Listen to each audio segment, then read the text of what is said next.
हमने कोरोना को रोक दिया।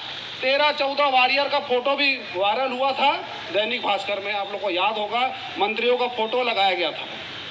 कोरोना को रोकने वाले वो मंत्री नहीं, वो अधिकारी नहीं, यह छत्तीसगढ़ के मात्र शक्ति सपूत है जो यहाँ बैठे हैं, जिनका आप अपमान कर रहे हैं।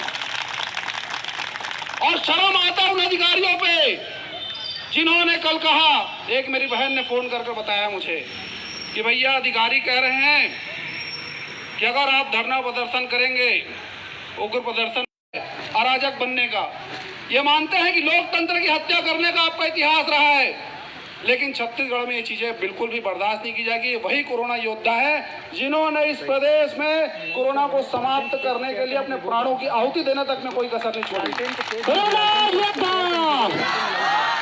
शर्म आता है इस बात को सुनकर, और आंख से आंसू भी निकलता है कि कई बहनों का गर्भपात भी हुआ। यहाँ पुलिस वाले मेरे भाई खड़े हैं, मैं भी पॉजिटिव हुआ था, मेरे साथ कुछ पुलिस के अधिकारी थे।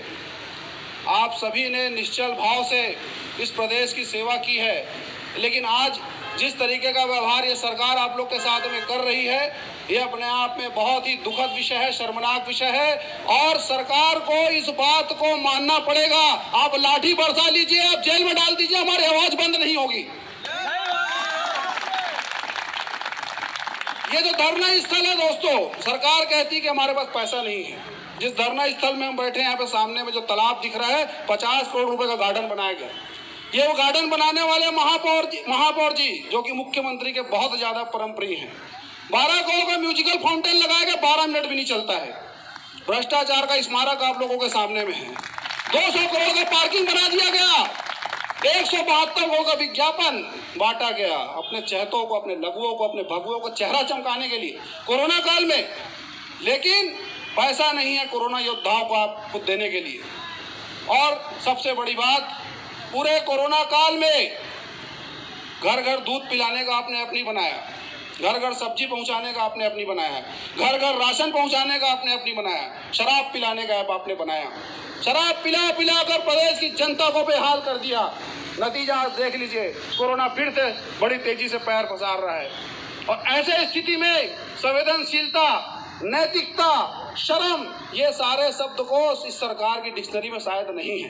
पूरा कैबिनेट जाकर असम में बड़ी बड़ी बात कर रहा है, बड़ा बड़ा हाका मार रहा है कि 5 लाख लोगों को हम रोजगार देंगे। अरे 1500 लोग यहाँ पर बैठे हैं साहब, इनको पहले रोजगार दे दीजिए, इनके साथ न्याय कर दीजिए, असम बाद में जाइएगा। और ये सोशल मीडिया का जमाना है, मुझे मालूम है इस खबर को बहुत सारे पत्रकार छापेंगे भी नहीं, उनकी भी बहुत सारी अपनी बाध्यता है। सोशल मीडिया के माध्यम से असम के युवाओं को भी हम बताएंगे, सरकार को भी बताएंगे, प्रधानमंत्री जी को भी बताएंगे कि जिन कोरोना योद्धाओं के ऊपर आपने पुष्प वर्षा करवाई थी, जिन कोरोना योद्धाओं के सम्मान में हमने ताली बजाया था, हमने दीप जलाया था, आज उन कोरोना योद्धाओं को पर सड़क पर लाकर बैठाने वाली ये भूपेश सरकार है। और इस सरकार को अपना फैसला बदलना पड़ेगा। इस तरीके से नाफरमानी नहीं चलेगा, ये लोकतंत्र है। ये वही जनता है, वही मात्र शक्ति है जिन्होंने 70 सीट का आपको यहाँ पर इतना बड़ा योगदान दिया। ये मत भूलिए, सत्ता स्थायी नहीं होती है। आपको यहाँ पर जनता ने इसलिए बैठाया है ताकि सबके साथ में बराबर न्याय कर सके। एक पिता, एक अभिभावक, एक राजा, एक शासक, एक सरकार की गणना कब होती है? संकट काल में होती है। लेकिन इस संकट काल में भी आज यहाँ पर खून के आंसू रुला रहे हैं आप हम लोगों को, और ये अन्याय है। और आपके अधिकारी जेल भेजने की बात करते हैं, जेल भेज दीजिए, हम लोग का सर फोड़ दीजिए, हाथ पैर तोड़ दीजिए, लेकिन अधिकार की लड़ाई के लिए जिस हद तक जाना होगा हम जाएंगे। और आज से इस लड़ाई का सूत्रपात यहाँ पर बूढ़ा बारा धरना स्थल में हो रहा है।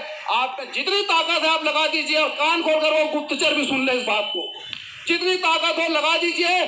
जेल जाना होगा जेल भी जाएंगे, लाठी खाना होगा लाठी भी खाएंगे, लेकिन आवाज नहीं दबा पाएंगे आप। ये सत्य की आवाज है साहब, और सत्य परेशान होता है, पराजित नहीं होता। प्रदेश की छोटी छोटी बच्चियां, इनके रोजगार के लिए किसी प्रकार का कोई आपने साधन नहीं किया। एसआई के लोग देखिए, 1 लाख से ज्यादा लोग एसआई का फॉर्म भरकर बैठे हैं, 1600 रुपए पटाए हैं, 1 लाख से ज्यादा उनकी संख्या है, उनकी भर्ती नहीं कर पा रहे हैं। चुनाव के घोषणा पत्र में इस बात का स्पष्ट रूप से उल्लेख था, सब नियमित की जाएंगे, सबको नियमित कर देंगे। कितने लोग को नियमित किया साहब? स्वयं अपने आप को नियमित आप कर ले, बहुत बड़ी बात है। और जिन कोरोना योद्धाओं ने इस विपरीत और विषम परिस्थिति में प्रदेश की सेवा की है, जैसे बॉर्डर में एक सैनिक से सेवा करता है, डटा रहता है, विषम परिस्थिति में अपने प्राणों की आहुति, अपनी जान की बाजी लगा देता है, वैसे ये कोरोना योद्धा है, मेरी बहनें हैं, मेरे भाई हैं। इन लोगों ने अपने परिवार की भी रक्षा की। परिवार वालों ने भी इस बात को सोचा होगा कि मेरा बेटा जब अस्पताल जा रहा है सेवा करने के लिए, कल वापस आएगा कि नहीं आएगा। कितनी शर्म की बात है, कितना दुख का विषय है। चूंकि मैं भी एक कोरोना पॉजिटिव रहा हूं, मैंने देखा आप लोगों को काम करते हुए। बॉर्डर में जिस तरीके से सिपाही ने मोर्चा संभाला था, वैसी प्रदेश में आप लोगों ने मोर्चा संभाला है। आप लोगों को जितना भी सम्मान मिले उतना कम है। पूरा प्रदेश आप लोगों के साथ में खड़ा होगा, बस आप लोग एकत्रित हो जाइए।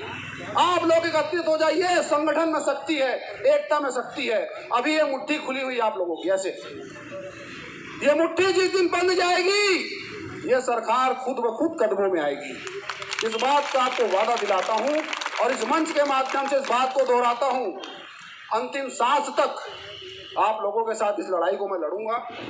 जेल जाना होगा जेल भी जाऊंगा, जो भी सरकार कर ले, आवाज दबाना है दबा दे, क्योंकि नैतिकता की सारी परिकाष्ठा इस सरकार ने पार कर दी है। हमको यहाँ पर आज बैठने की आवश्यकता नहीं थी। और जो भर्ती आप कर रहे हैं, हमने सिर्फ अपना अधिकार मांगा। नियमित नहीं कर सकते मत कीजिए, लेकिन जो भर्ती हो रही है वहां कम से कम हमको प्राथमिकता दी जाए। हमारा अनुभव है, लेकिन इसलिए प्राथमिकता नहीं मिल रही है क्योंकि यहाँ जितने लोग बैठे इनके पास पैसे नहीं कमीशन देने के लिए। अगर ये कमीशन देने को तैयार हो जाए और मंत्री के पीए के पास पहुंच जाए या कांग्रेसी छुटभइयों के पास पहुंच जाए, कल इनकी आधे से ज्यादा लोगों की भर्ती हो जाएगी। कांग्रेस पार्टी के विधायक कहते हैं ना, रेट लिस्ट लगा दीजिए, सारे कामों का रेट लिस्ट लगा दीजिए। तो जरा पूछिए क्या रेट लिस्ट तय किया है दलाली का और क्या रेट लिस्ट तय किया इस नाफरमानी का। एक भी पैसा हमको नहीं देना है। आप लोगों ने कोई गलत काम नहीं किया है। पैसा वो लोग देते हैं जिनमें योग्यता नहीं होगी। अगर योग्यता की बात आएगी और सेवा की बात आएगी, इतिहास आप लोग को याद रखेगा, छत्तीसगढ़ आप लोग का ऋणी रहेगा। इस बात को कहने में कोई गुरेज नहीं है। आप लोगों ने इस मंच पे मुझे बुलाया है, मैं पूरा दिन आप लोग के साथ बैठूंगा और देखूंगा इस सरकार को कितना दमन है तेरे में। ये देख लिया और देखेंगे। आज से इस लड़ाई की सूत्रपात होती है, शुरुआत होती है। अंतिम समय तक इस बात को लेकर जाएंगे और जब तक आप लोगों की भर्ती नहीं होती है, जब तक आप लोग के साथ न्याय नहीं होता है, इस लड़ाई को जारी रखेंगे। जय भारत, जय छत्तीसगढ़, जय छत्तीसगढ़ माता दी।